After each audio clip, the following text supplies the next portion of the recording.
Good morning, folks. The days and days of solar quiet were ended abruptly yesterday as the solar tornado dancing over the northeastern limb lifted and released. Large-scale fields in the upper corona were seen lifting first, clearing the way for the lower altitude filament to eject.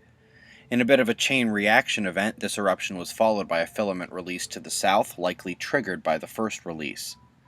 And despite the filament CMEs, the X-ray flux remains low and we are still without solar flaring above low C range. The minor events are likely all we're getting without some sunspot complexity.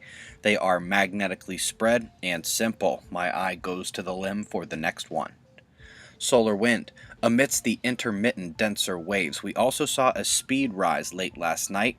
It wasn't much, but it was enough to bump us back into a bit of magnetic instability. Took a gamma burst yesterday from Orion as well.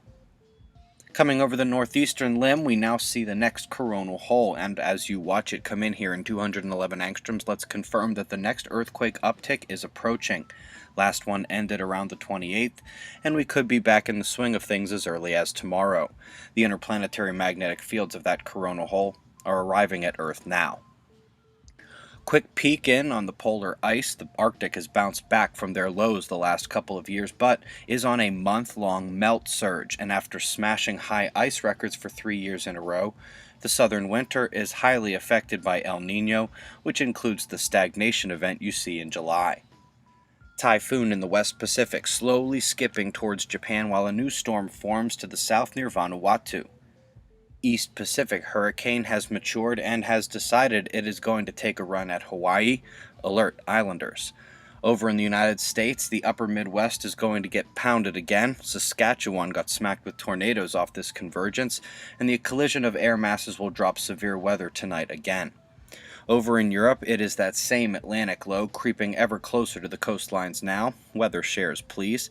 Down under, it's the area touched by the convergences reaching up here from the Antarctic lows. Same as always. The featured public video today is I Wish I Knew This When I Woke Up. Are you scared of Jade Helm?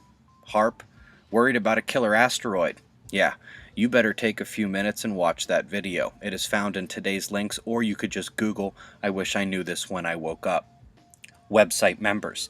Hour and 40 minutes of fly on the wall yesterday, including the return of Kong Pa Buyen, and a conversation for the truly open-minded.